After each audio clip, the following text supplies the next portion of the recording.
Boa noite para todo mundo. Hoje, dia 1º de outubro de 2023, vamos começar mais um mês, né, minha gente? Primeiro de tudo, para quem opera especificamente, eu espero que vocês tenham feito aí reflexões sobre como melhorar, o que melhorar, onde melhorar pontualmente. Na minha trajetória no mercado financeiro, eu sempre consegui mapear muito claramente os meus pontos fracos, assim, onde eu estava errando, onde eu tinha que melhorar a minha técnica, na minha disciplina, no meu gerenciamento de risco, não importa. Mas eu conseguia delimitar muito bem aonde eu estava errando para então decidir qual ação seria tomada em cima disso. E isso trouxe muito ganho para mim, gente. Muito ganho mesmo. E eu sempre fiz essa reflexão em fechamento de mês, assim, de uma maneira mais profunda. Então, assim, o que eu deixo pra vocês de mensagem aqui é: se vocês não fizeram isto pra começar o mês de outubro, faça, porque assim, não adianta você querer resultados diferentes fazendo a mesma coisa ou não sabendo nem onde você está errando. Não faz o menor sentido isso. Isso assim, não faz sentido. Então, assim, eu espero que vocês tenham aí um plano de ação muito bem definido para o mês de outubro, para que vocês se tornem operadores melhores no mercado financeiro. E lembrando, para se tornar operadores melhores, minha gente, vocês têm que se tornar pessoas melhores, ok? Não adianta desassociar. No mercado financeiro não é como no CLT, porque eu venho desse mundo, né? Eu fiz essa transição de carreira. Por vezes a gente consegue ser uma pessoa no CLT e outra pessoa na vida pessoal. No mercado financeiro, esquece. Esquece. Não é assim que funciona.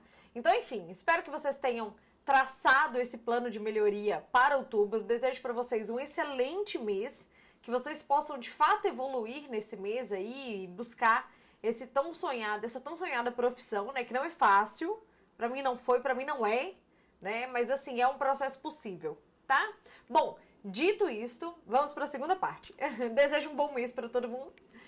Mas vamos para a segunda parte. Eu dei uma analisada nos números dos meus vídeos e eu percebi que a maioria das pessoas que assiste os destaques da semana que eu posto na sexta-feira, elas costumam assistir aos domingos, junto geralmente do vídeo de agenda econômica. Então eu resolvi juntar os dois, porque no final das contas fica elas por elas. Pra mim, porque assim, no final das contas, minha gente, esse conteúdo que eu crio pra vocês, ele é um conteúdo que eu uso pra mim.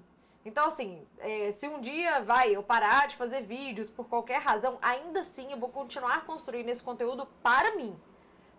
Para os meus objetivos de mercado financeiro, de operar no mercado, de me manter por dentro dos conteúdos, tá? Então, assim, pra mim, eu construir os destaques da semana e a agenda econômica aos domingos não impacta na minha análise, nos meus objetivos e etc. E como estatisticamente os meus vídeos mostram que as pessoas assistem mais aos domingos, fez sentido juntar esses vídeos. De qualquer forma, eu quero feedback de vocês aqui se tá tudo bem, se fez sentido pra vocês, se é isso mesmo e tal. Eu acho que não vai ter problema nenhum, né? Quem quiser assistir somente a agenda, pula o vídeo só pra agenda. Quem quiser ver os destaques, assiste agora também, né? Afinal de contas, se eu fizesse sexta-feira à noite ou domingo, eu acho que não faria tanta diferença. Afinal, não temos mercado no sábado e no domingo, né, minha gente? Mas de qualquer forma, eu aguardo o feedback de vocês em relação a esse tema também, ok? Mas vamos lá. Primeiro, então, eu vou passar pelos destaques da semana passada, para depois a gente ir para a agenda dessa semana, ok? Então vamos lá. Bom, de destaques da semana passada, minha gente, as bolsas aqui, dá pra ver? Dá. As bolsas aqui fecharam no mundo inteiro, praticamente todas no negativo, com exceção do Brasil, que fechou levemente positiva. A gente ainda conseguiu se salvar numa semana negativa no mundo inteiro. E por que a semana foi negativa no mundo inteiro? A gente vai passar já pelos highlights, mas principalmente, minha gente, a gente teve uma crise fiscal, né? Tanto nos Estados Unidos quanto aqui no Brasil, que trouxe preocupações em relação às contas dos governos e etc. E essas preocupações, elas acabaram precificando nos ativos não só dos Estados Unidos, como no mundo inteiro, né? Então nós temos aqui o S&P no negativo, o euro no negativo, o Eurostoxx, e o Xangai Composto no negativo. Considerando que a China, né, minha gente, nós começamos a semana lá com a Evergrande cancelando uma reunião com seus credores da sua maior dívida de 35 bilhões de dólares, né, trazendo aí a preocupação, e ela afirmando, inclusive, que não vai participar de outras reuniões, que as negociações de suas dívidas estão suspensas, tá? Isso trouxe um estresse para o mercado imobiliário da China, que acabou contaminando também as bolsas do mundo inteiro. Então nós tivemos, de um lado, o setor imobiliário da China trazendo preocupações para o mundo, e de outro, o fiscal dos Estados Unidos trazendo preocupações para o mundo. Então, basicamente, nós tivemos aí bolsas no negativo por causa desses dois grandes drives. Nós vamos entrar em mais alguns detalhes mais para frente, mas basicamente foi isso. Aqui no Brasil, a gente surfa, e a gente vai ver o gráfico também, a gente surfa essa onda de preocupação, mas no final das contas, a gente consegue se recuperar em relação à semana, tá? E aí, basicamente, em relação ao mês, aí a gente consegue se salvar fechando dentro de uma estabilidade, ok? O dólar, minha gente, a gente já não tem a mesma sorte, tá? Dólar forte no mundo inteiro. Por quê? Minha gente, eu não sei se vocês se recordam, mas esse mês de setembro foi o mês de alta das Treasuries dos Estados Unidos. Os juros dos Estados Unidos subiram loucamente esse mês, não parava de subir, eu vinha falando isso com vocês, resumão a resumão, e na medida em que nós temos os juros altos nos Estados Unidos, isso precifica positivamente no dólar no mundo. Ah, Fernanda, qual que é a relação? Minha gente, eu expliquei para vocês no resumão, se eu não me engano, no resumão de terça ou quarta-feira da semana passada. Retoma esse vídeo e assiste para que vocês possam entender essa relação, porque essa relação está muito em evidência. Tá? E ela vai permanecer em evidência por algum tempo, ok? Até que a gente veja os juros dos Estados Unidos dando uma arrefecida, que aparentemente não vai ser tão cedo assim, essa correlação ela vai existir. Então, assim, tivemos nesse mês de setembro, então, os juros dos Estados Unidos subindo bastante, precificando no dólar do mundo inteiro, por isso o dólar do mundo inteiro em alta, tá? Lembrando que esses dados aqui são dados da semana passada.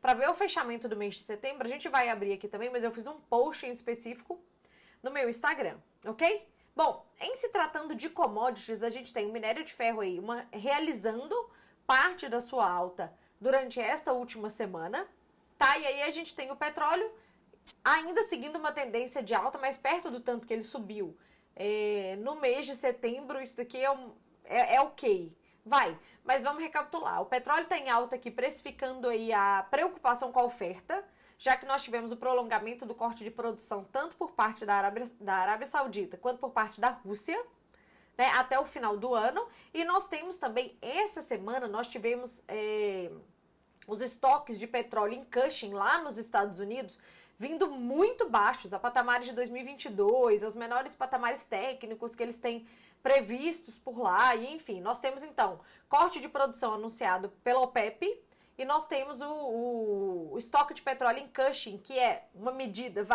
de entender como que anda a demanda, na verdade, né? A demanda de petróleo nos Estados Unidos, que é o maior consumidor de petróleo do mundo, nós temos isso muito baixo. Então isso pressionou o preço do petróleo de novo para cima. No final das contas, minha gente, a OPEP, eu tenho até vídeo no meu canal explicando para vocês o que é a OPEP e tal, e qual é a função dela, para quem não sabe, vai lá e assiste. Mas no final das contas, minha gente, a OPEP está atingindo o seu objetivo de subir o preço do petróleo, que é isso que ela queria no final das contas, não é mesmo? Com as suas estratégias.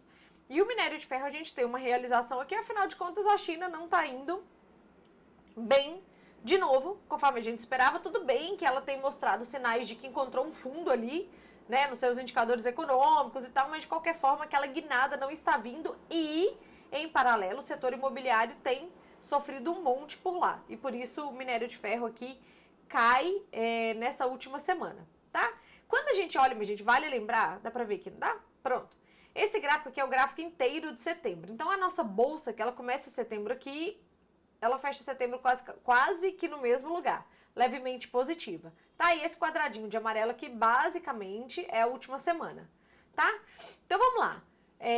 Antes de mais nada, esta semana a gente tem a nossa bolsa caindo consideravelmente no início da semana e o nosso dólar subindo consideravelmente no início da semana, precificando principalmente a questão fiscal dos Estados Unidos e a alta das Treasuries por lá, tá? Que faz com que as bolsas caiam e o dólar suba no mundo, ok?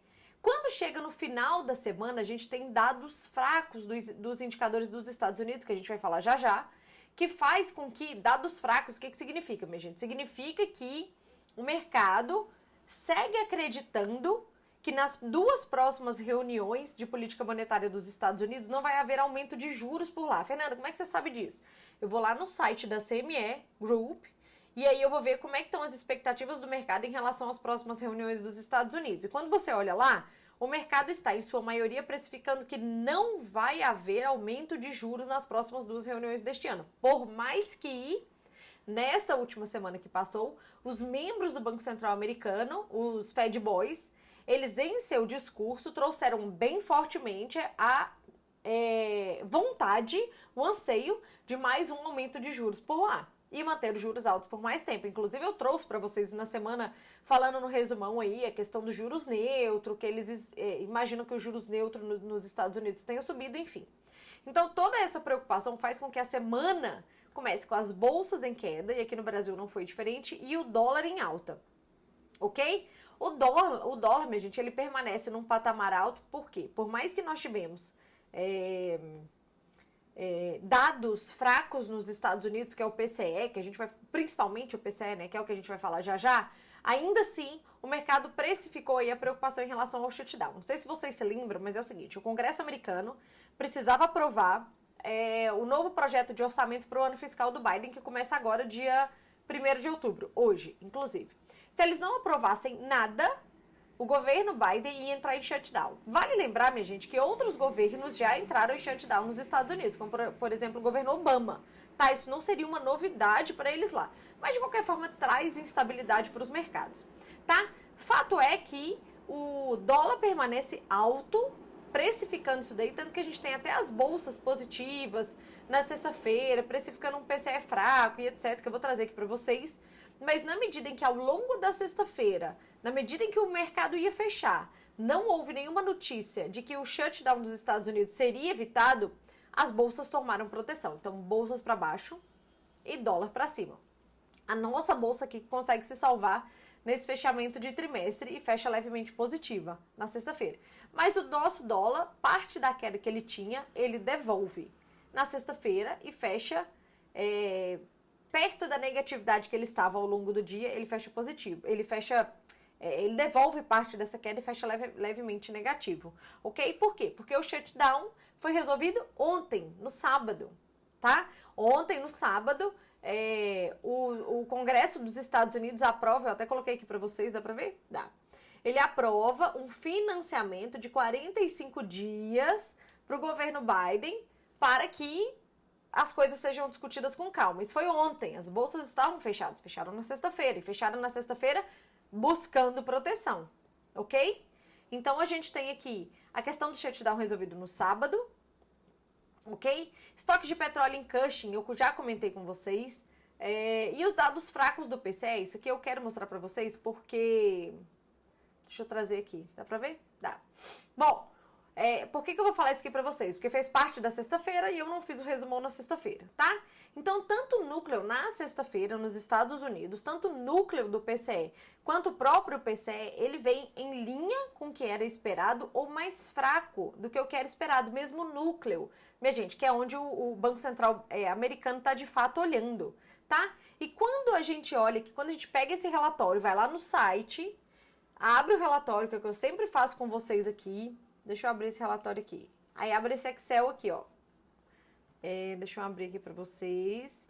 Porque eu queria destacar para vocês aqui, ó, a parte de serviços.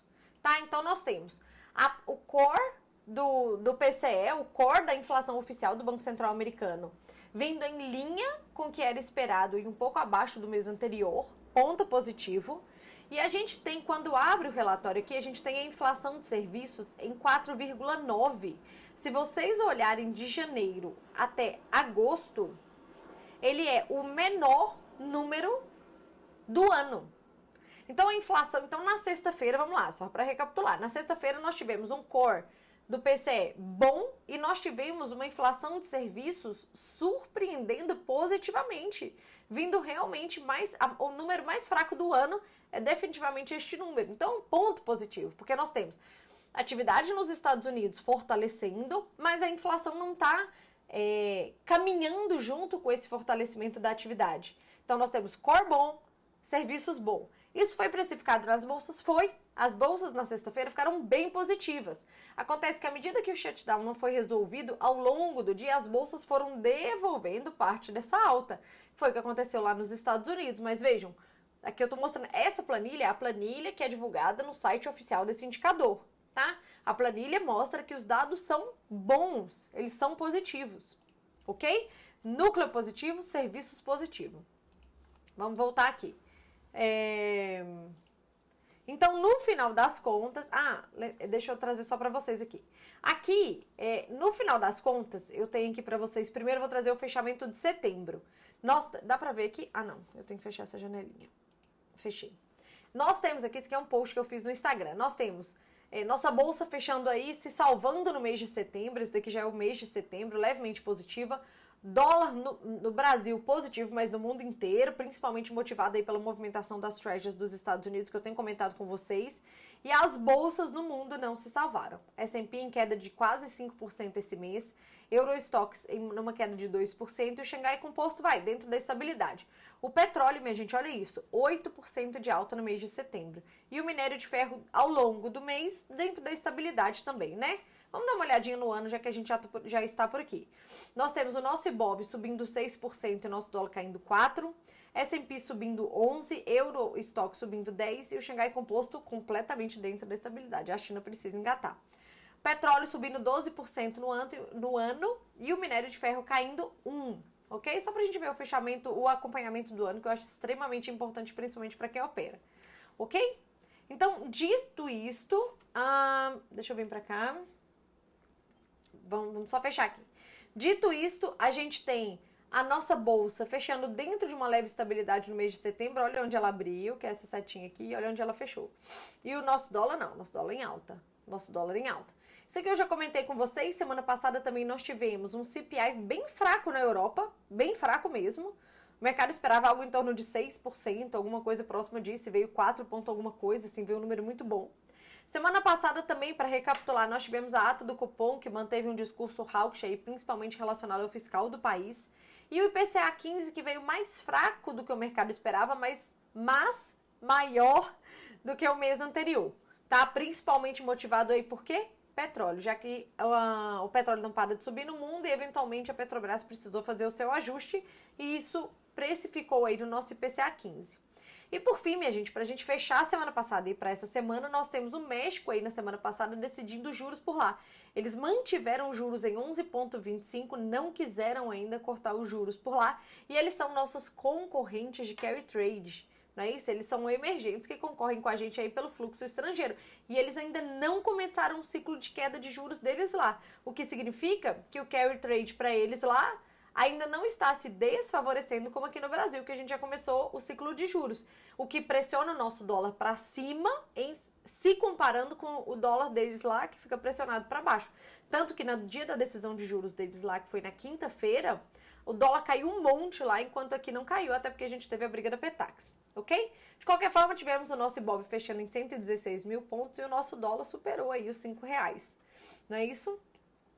Agora sim, minha gente, vamos para a agenda desta semana, né? Bom, essa semana eu trouxe aqui os principais indicadores, tá? Tem mais indicadores para sair durante a semana, mas vamos lá. Essa semana inteira, feriado na China, então, feriado na China é o nosso maior parceiro comercial. Então, a gente não tem a sensibilidade de como que as bolsas reagem lá, as notícias de lá, as notícias do mundo, durante toda essa semana que podem impactar aqui. Fora a cotação do minério de ferro, que também fica paralisada. Ah, Fernanda, mas tem a cotação de Singapura. Minha gente, mas é porque a gente aqui, a Vale, ela principalmente segue a cotação de Dalian. Então, assim, tem a de Singapura, mas ainda assim a gente fica sem norte sobre a cotação de minério de ferro essa semana. Então, feriado na semana inteira aí da China, ok? Essa semana temos dados de PMI industrial aí na Alemanha e na zona do euro saindo na segunda-feira, tá? Taxa de desemprego na zona do euro na segunda-feira também. Aqui no Brasil a gente vai ter boletim Focus, uma das medições de inflação aqui que é o nosso IPC-FIP, e o relatório CAGED que era para ter saído na semana passada, mas foi adiado para essa semana e deve sair amanhã, ok? E nos Estados Unidos a gente deve ter o PMI industrial, o industrial ISM. Amanhã está prevista uma fala do Powell e também vamos ter gastos de construção, tá? Essa semana, minha gente, eu destaquei aqui a fala do presidente do Banco Central Americano, Jerome Powell, mas essa semana a gente vai ter fala dos membros do Banco Central Americano durante toda a semana. Eu vou trazer os highlights aqui para vocês, mas a gente precisa ficar atento às falas destas pessoas. Principalmente que na semana passada eles vieram com um tom bem duro aí em relação à sua postura quanto à política monetária, ok? Terça-feira, produção industrial no Brasil e oferta de emprego JOLTS nos Estados Unidos. Atenção aos dados de emprego dos Estados Unidos. O último dado de JOLTS veio bem fraco, não sei se vocês se lembram, mas fez bastante preço no mercado no mês passado. Quarta-feira, PMI de serviços, PMI composto. Na Alemanha, na zona do euro também, além do PPI e vendas no varejo. Nos Estados Unidos também, além de encomendas à indústria, PMI ISM e ADP, mais um dado de emprego aqui é a prévia do payroll. E nos Estados Unidos, PMI de serviço, PMI composto. Na quarta-feira, minha gente, a gente vai ter aí reunião da OPEP mensal. E a gente quer saber, porque afinal de contas, com essa disparada do petróleo aqui, o que eles têm para nos dizer em relação à oferta de petróleo, que está sendo um ponto de preocupação do mundo inteiro em relação à oferta de petróleo, porque pode faltar até o fim do ano, com o inverno chegando no hemisfério norte e etc. Então, assim, atenção à reunião da OPEP na quarta-feira, que pode fazer preço no petróleo e, por consequência, fazer preço na nossa Petrobras. Ok? Quinta-feira, pedidos iniciais de seguro-desemprego, que sai toda quinta-feira nos Estados Unidos. Sexta-feira, a gente tem mais um indicador de inflação aqui no Brasil, que é o IGPDI, e o payroll e todas as suas nuances aí na sexta-feira. Então, payroll, taxa de desemprego, a inflação de salário, que é o ganho médio por hora trabalhada, enfim, todos esses dados que vêm junto com o payroll aí na sexta-feira. Então, drive da semana, minha gente, atenção, drive da semana, payroll na sexta-feira. Isso é muito importante. Muito importante. Teremos algum cheiro aí em relação aos indicadores de atividade ao longo dessa semana e aos indicadores de emprego como JOLTS ao longo dessa semana, mas payroll, com certeza absoluta, é o drive da semana. Então, atenção a isto, ok? Além disso, esta semana a gente vai ficar atento que lá em Brasília a gente vai ter os vetos do arcabouço fiscal e os vetos do CARF sendo aprovados no Congresso. Vale lembrar que o arcabouço fiscal que foi para a sanção do presidente Lula, o Lula, ele vetou alguns pontos relacionados à responsabilidade fiscal, relacionados ao não... Assim, ele acabou afrouxando um pouco a regra, no sentido em que se ele não cumprir, não fica tão pesado para ele. Assim, foi mais ou menos isso que ele vetou. E isso volta agora para o Congresso. Então, assim, se os vetos que o presidente fez forem cancelados no arcabouço, isso é um ponto positivo para o fiscal do país. E a nossa bolsa pode reagir a isso. Por isso que eu trouxe isso aqui para vocês. Pode fazer preço no mercado, Fernanda? Pode. A depender do que for votado, pode fazer preço no mercado, sim. Ok? Então, atenção, mais drive da semana, payroll na sexta-feira. Ok? Então, de novo, deixa eu voltar aqui. Ai, meu mouse tá de cá. Deixa eu voltar aqui. Boa semana para todo mundo, início de mês maravilhoso para todo mundo, juízo para quem opera, e eu vejo vocês no vídeo de amanhã.